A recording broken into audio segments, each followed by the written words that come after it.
se hace la mayor procesión católica del mundo porque la Semana Santa en Guatemala está considerada una de las más grandes e importantes del mundo y aquí se hablan aproximadamente 25 idiomas oficiales, incluyendo 22 mayas. Realmente los dialectos acá son muy diversos y en tiempos prehistóricos fueron el jade y el cacao los recursos que se utilizaban como moneda, como cambios para comercializar. Hoy voy a llevarte a 3 lugares de Guatemala que parecen sacados de otra época, pero que siguen vivos frente a nuestros ojos. Sitios donde la historia no está en libros, sino en muros, piedras y silencios que han sobrevivido terremotos, invasiones y siglos de cambios. Primero visitaremos el convento e iglesia de Santo Domingo, un lugar donde cada cripta y cada túnel parece guardar secretos coloniales y donde las ruinas conviven con el presente como si el tiempo se hubiera detenido. Luego subiremos hasta el Cerro de la Cruz, desde donde la ciudad se revela completa, con volcanes vigilando el horizonte y una vista que explica por qué este sitio ha fascinado a viajeros durante generaciones. Y terminaremos frente a la Catedral de San José, uno de los símbolos más impactantes de Antigua, que aún conserva cicatrices de terremotos que cambiaron para siempre la historia del país.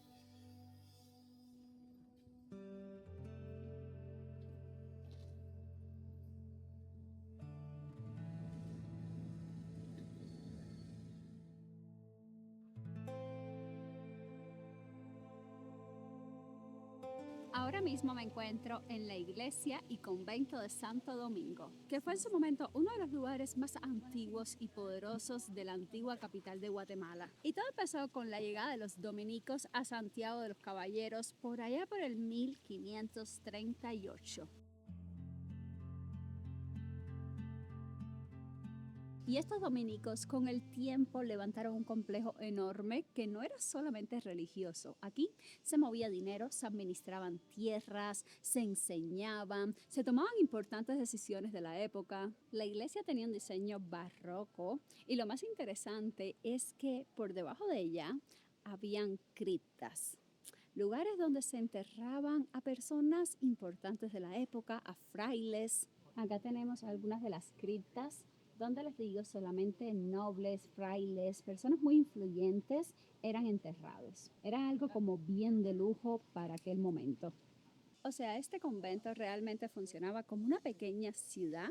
Tenía galerías, tenía cocinas, tenía patios, bodegas, claustros. Estos dominicos tenían tanto pero tanto poder que competían con otras órdenes importantes del pasado de Guatemala. Pero toda esta belleza que ustedes están viendo ahora se vino completamente abajo debido al famoso y devastador terremoto de 1773. Y el lugar quedó prácticamente abandonado cuando la capital se trasladó a la ahora ciudad de Guatemala. Para colmo, con el tiempo terminó siendo saqueado, empezaron a construir casas acá entre los muros, entre los escombros, entre los restos caídos.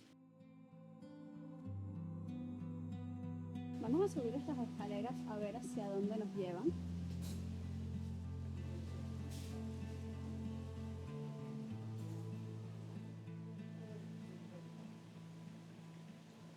Wow, una vista espectacular. Este lugar tenía una de las bibliotecas más grandes de la época colonial de Guatemala, con libros traídos desde Europa, con temas filosóficos, jurídicos, religiosos. Y hoy es uno de los pocos conventos coloniales donde puedes caminar y ver las ruinas intactas de aquel entonces. Me cuentan por acá que este lugar donde los voy a llevar ahora mismo estaba diseñado exclusivamente para los moradores del convento. Y vamos a ver pues qué tan especial tenía que solamente los moradores podían entrar a él. Wow, una belleza de verdad y es inmenso, señores. La altura de esto es increíble. Miren para acá el altar que tenemos, qué bonito.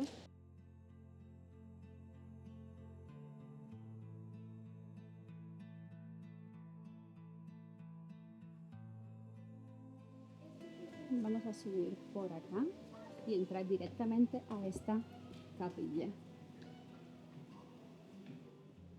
Así luce la parte principal. donde vamos a acercarnos un poquitico a ver qué hay en el fondo. Pareciera quizás una de las criptas importantes que ellos tenían. Aquí tenemos una representación de la última cena, donde momentos después pues, Jesús fue traicionado por uno de los discípulos. Y aquí tenemos también la representación de la crucifixión después de la traición de Judas. Este pareciera más bien quizás un arrepentimiento después de el horror que cometieron, la traición, pero que nadie en su momento pudo detenerla, simplemente la dejaron fluir. Ahora en este lado vi que había como un pasillo o unas escaleras más bien, que te llevan a un sótano o a una parte subterránea, so vamos a investigarla. Ahí tenemos un pasillo, pero primero vamos a revisar esta parte, a ver qué nos encontramos en este lugar. Esta es la llamada cripta del Calvario, donde se enterraban, se guardaban los cuerpos de las personas del lugar. Obviamente siguiendo la temática de personajes importantes, influyentes, esos eran los que realmente ocupaban estas criptas, estos espacios. Y miren acá el homenaje que le tienen a la crucifixión de Jesús. Acá le tienen una representación, rindiéndole un homenaje. De hecho, hay muchísimas representaciones como esta en todo el convento. Es algo bien normal. Es bien prominente en cada esquinita de este lugar. Para ubicarlos un poco en el contexto de los entierros, de cómo funcionaba esto en la etapa colonial, en esa etapa existían los cementerios, pero estos cementerios estaban ubicados en los templos y los templos eran lugares destinados a personas influyentes, a personas importantes con recursos económicos suficientes para pagar estos entierros justamente en los templos. Ahora, las personas con poquitos recursos económicos que no tuvieran la capacidad para costear esto eran enterrados en los campos santos, que eran lugares de entierro cerca de estos templos. Y no fue hasta el 1819 cuando un cabildo de la ciudad propone algo diferente. Propone hacer un cementerio fuera de la ciudad como tal, fuera de los templos, fuera de los campos santos, algo bastante revolucionario para la época. ¿Y por qué esta persona propone esto? Es que, imagínense, para hacer un entierro en los templos no era como que simplemente ya las criptas estaban hechas y punto. No, tenían que construir las criptas, tenían que hacer capillas de enterramiento y esas construcciones llevaban tiempo y normalmente a veces los monjes, sacerdotes, obispos eran personas que tenían cierta edad, o si por casualidad morían muchos en el mismo momento, pues las construcciones tenían que ser bien rápidas y pues nada, podía ser un problema realmente. Este cabildo propuso una idea, yo diría, bastante interesante, por eso fue que la valoraron. Y como dato curioso contarles que en este convento de Santo Domingo precisamente existieron aproximadamente 4 criptas. Vamos ahora sí a ver esta otra parte de este calvario. Oh, wow. Miren, señores, acá todavía mantienen los restos que lograron encontrar en esta parte. Bueno, está impresionante, wow. De hecho, como que sientes un poco como que la energía fuerte en esta área, pero wow.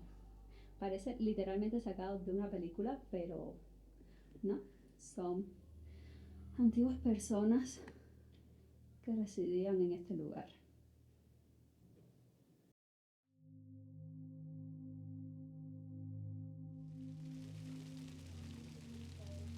Miren, para que tengan idea el complejo histórico, qué amplio realmente es.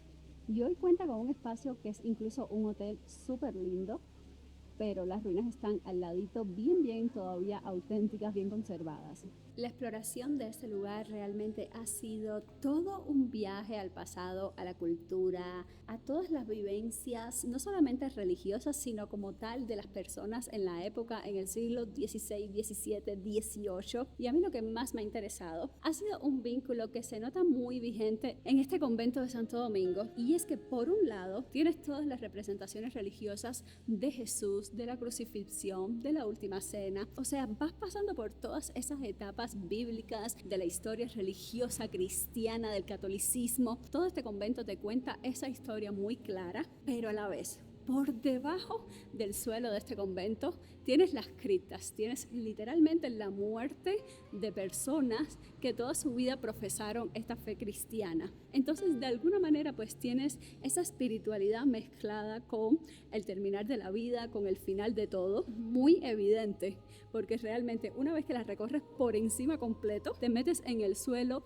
y ves de alguna manera el final de todo. Yo diría que es un cuento bien interesante, como empiezas con el nacimiento, con la fe, con la espiritualidad, y terminas literalmente con el final de todos estos creyentes.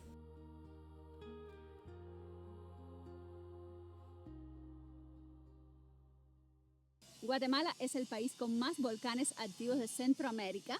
Tiene aproximadamente 37 volcanes y 3 de ellos están activos: el de Fuego, el Pacaya y Santiaguito, siendo precisamente el de Fuego uno de los más peligrosos del país. Ha erupcionado en par de ocasiones, ha sido devastador desde los tiempos prehispánicos. Guatemala es tierra de volcanes. Tenemos 37 volcanes, de los cuales 3 están activos: el volcán de Fuego, el volcán Pacaya y el volcán Santiaguito, ¿verdad? Desde aquí, desde la antigua Guatemala, que es donde estamos, se alcanza a ver el volcán de Fuego. La verdad es que es lindísimo ver cómo el volcán de Fuego lanza las fumarolas, a veces cómo sale la lava de él. Recientemente se ha vendido muy bien ese segmento de los volcanes, ¿verdad? Pero también hay que tener mucho cuidado, pues no hay que jugar con la madre naturaleza, ¿verdad? Hay muchas agencias de viajes, entre comillas, que no están registradas, que ofrecen tours, ofrecen excursiones a los volcanes y no son del todo seguras, porque, bueno, por ejemplo, el volcán de Fuego es, digamos, el volcán más activo de toda Guatemala, ¿verdad? Entonces hace erupción a diario. No sé si alguna vez ven las noticias de Guatemala, pero por ejemplo en el año 2018 el volcán de Fuego estuvo haciendo erupción y yo recuerdo ese día perfectamente como que si fuera ayer, porque de hecho yo vivo no muy lejos de aquí. Soy de Antigua y vivo a 6 kilómetros. Recuerdo que ese día vine con mi esposa y mi hija a la Antigua. Fuimos a una tienda a ver zapatos. De repente yo salgo, veo que el cielo azul está de color gris, entre gris y negro, y digo, bueno, ¿qué está pasando, verdad? Entonces me di cuenta que la gente, mientras iba pasando, iba sosteniendo sombrillas. Y era una lluvia incesante de ceniza la que estaba cayendo, ¿verdad? Más tarde, esa noche, mientras veía las noticias, me pude dar cuenta que varias personas fallecieron. Fallecieron debido a que fueron negligentes, y no quiero sonar de una mala manera, pero nosotros sabemos de este tipo de incidentes y llegamos a saberlo con mucha anticipación, ¿verdad? Porque lo anuncia el INSIBUME, los noticieros.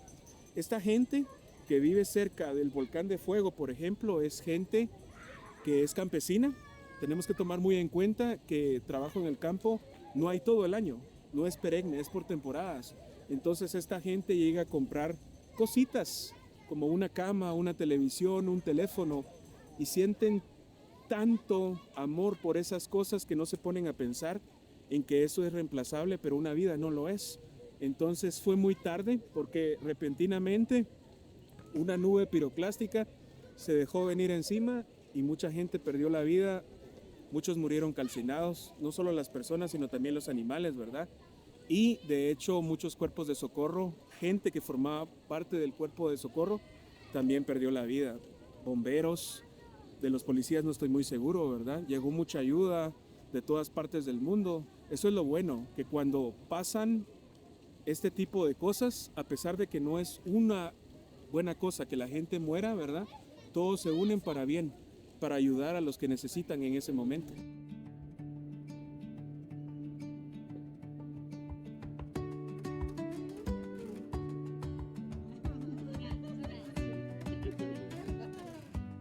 Si sienten algún ruido raro durante la intervención es literalmente el volcán de fuego erupcionando porque se activó nuevamente.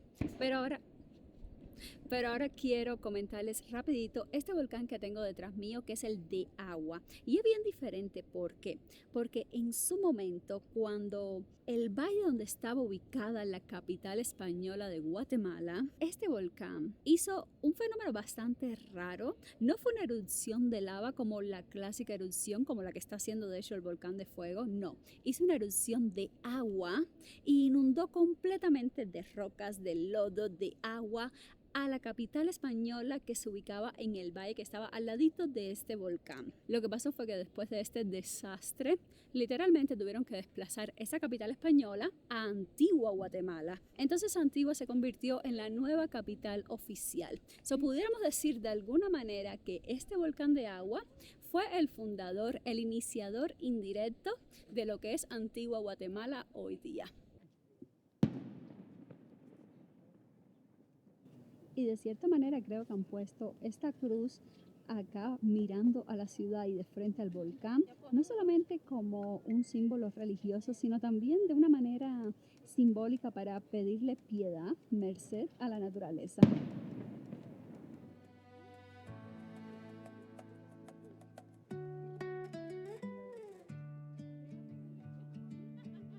Y de hecho, un policía de acá me estaba contando que un turista estaba subiendo el Acatenango y después de subirlo, cuando iba en bajada, quiso trasladarse al volcán de fuego. Y lo que pasó fue que en ese momento, hace unas 2 semanas aproximadamente de este suceso, el volcán se activó y empezó a tirar cenizas, empezó a tirar lava y literalmente tuvieron que rescatar a este turista en una ambulancia, tuvieron que traerlo porque estaba completamente en peligro al activarse ese volcán de la nada.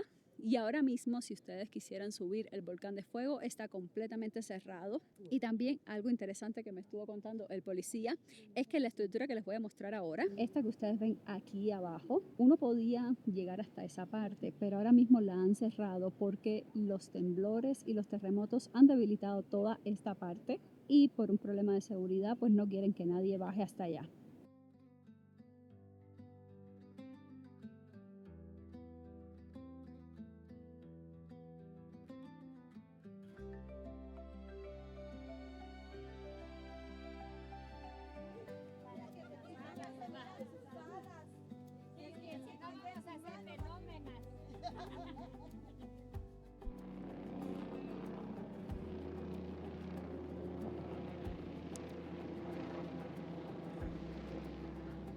Me falta un poco el aire porque estamos bastante elevados sobre el nivel del mar, unos 3.000 metros o algo así. Pero quería comentarles que el peligro realmente de todas estas zonas que están rodeadas por volcanes y sobre todo las áreas más cercanas al volcán de fuego que está activo y está erupcionando ahora mismo en la visita que nosotros estamos haciendo a Guatemala, es realmente para alarmarse porque ese volcán hace 2 años nada más, súper reciente, por allá por el 2023 erupcionó y uno de los pueblos que estaban más cercanos al volcán fue completamente quemado, devastado. De hecho ahora mismo es un pueblo fantasma, no hay nadie viviendo ahí. Muchísimas personas fueron quemadas por la lava, por las cenizas que soltaba este volcán y es algo constante, o sea, se pone a dormir un rato, vuelve. Ahora mismo este ruido no es un cañonazo, es el volcán de fuego erupcionando. De hecho, estamos en el Cerro de la Cruz, bien arriba en una montaña y he visto helicópteros pasar, ya he visto como 2 helicópteros y nada, alertarles un poquitico de que estas zonas volcánicas no son de juego.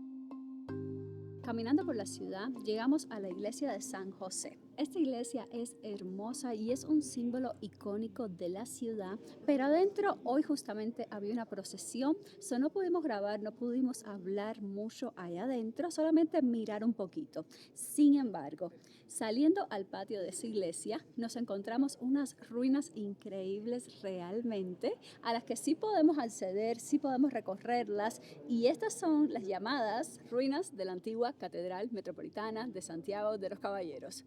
Uf, eso fue un montón.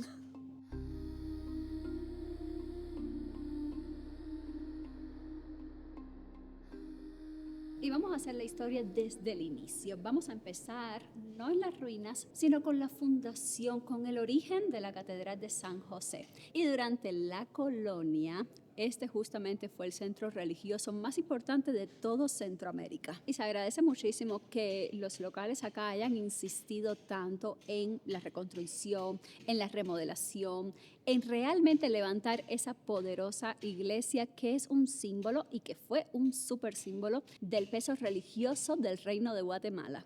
Pero en la historia de Guatemala hay un suceso, un acontecimiento, una tragedia que realmente marcó un antes y un después. Y ese fue justamente el terremoto de 1773 que destruyó casi por completo a la ciudad, a todas sus edificaciones y junto a eso, obviamente, a la Catedral de San José. Y miren si no les miento, estos daños fueron tan pero tan graves que la capital fue trasladada al Valle de la Ermita, lo que es ahora la ciudad de Guatemala. Y al hacer este traslado, pues claramente la catedral quedó completamente abandonada, olvidada, imposible de reconstruir parecía. Y hoy en día se ha restaurado una parte, la parte principal, que es la iglesia como tal, pero esta que podríamos decir que es como el convento, las ruinas, han quedado ya más bien para la memoria histórica, para simplemente presenciar de alguna manera hoy día el pasado trágico que en su momento vivió Antigua Guatemala. Bienvenidos a un país que realmente no se llama Guatemala. El único y verdadero nombre es Cuactimalán, que significa lugar de bosque, lugar entre maderos o lugar de las águilas, que esos son aspectos muy importantes que trajeron los mexicanos que acompañaron al señor Pedro de Alvarado, conquistador de Guatemala. Y este lugar donde estamos ubicados en este momento fue originalmente la Catedral de Santiago. Esta ciudad desafortunadamente fue colapsada, ¿verdad? Porque en el mundo entero existen 10 placas tectónicas y Guatemala tiene 3. Entonces, interesante, ¿verdad? Porque esta ciudad, después de 235 años que fue la capital, colapsó por los terremotos de 1717, 1751 y 1773. El mejor ejemplo de los terremotos lo tenemos aquí, en esta columna, que era la original que teníamos sobre esta base. Y esta colapsó por el último terremoto de Guatemala el 4 de febrero de 1976 a las 3 de la mañana. ¿Por qué ya no la levantaron? Porque a esta ciudad la UNESCO en Luxor, Egipto, le dio el título de Patrimonio Cultural y Mundial. Por eso no se puede reconstruir y no se puede restaurar. Sin embargo, la gente pregunta, entonces, ¿cómo se llama este trabajo nuevo? Ahí se puede ver la fecha de 1999, año 2002, cuando la levantaron, los arcos también, pero los expertos en la materia no le llaman reconstrucción, le llaman preservación. O sea, no se puede reconstruir y no se puede restaurar, pero sí se puede preservar porque es una ciudad única en toda Latinoamérica que hasta hoy día guarda sus 7 calles y sus 7 avenidas, y la ciudad del antiguo Guatemala tuvo 38 iglesias que servían como conventos, monasterios y claustros de monjas también. Sin embargo, esta era la más importante, ya que fue la Catedral de Santiago de Guatemala. Sí, miren, las criptas eran importantes. La gente ha tergiversado los términos porque esto ha pasado aquí en todo el mundo. Lo que pasa que la enfermedad del coronavirus no es la primera pandemia en el mundo entero. Desafortunadamente, el español que vino no era de la clase alta a un principio. Esos eran prisioneros y vinieron a la aventura y nos trajeron lepra, viruela, sarampión, fiebre amarilla, tuberculosis, gripes y sífilis. Y allá estaba el cementerio atrás de esa columna, y 5 años más tarde lo que hacían era llevar los huesos a los crematorios. ¿Qué hacían? Cremar los huesos para evitar que las enfermedades se siguieran propagando dentro de la población. Esa era la función de las criptas, que aquí no se llaman catacumbas como en otros países, ¿verdad?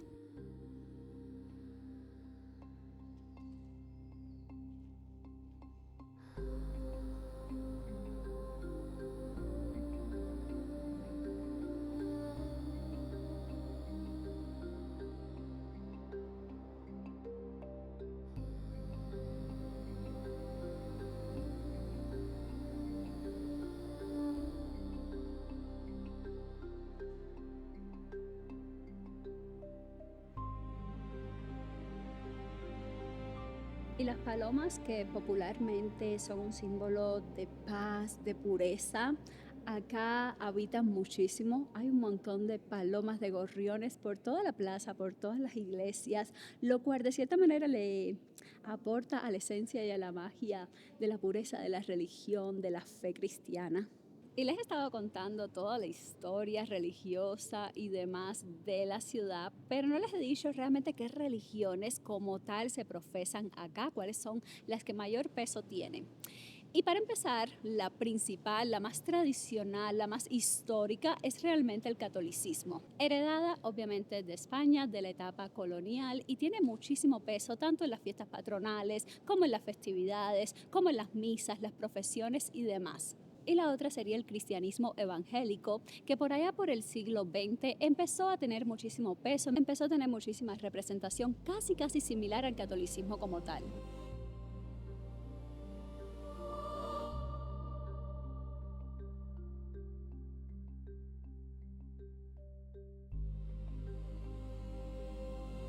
Este lugar realmente me ha sorprendido un montón porque he conocido cantidad de el vínculo tan fuerte que tiene el pueblo de Guatemala con la religión católica, con el cristianismo. Realmente es muy importante y te ayuda a entender la cultura de los pobladores de acá, la manera en que son súper amables, son súper serviciales y siempre le ves esa bondad, esa pureza. Pues viene de este pasado que yo les he estado contando. Déjenme saber qué les ha parecido y pues nada, nos vemos en la otra.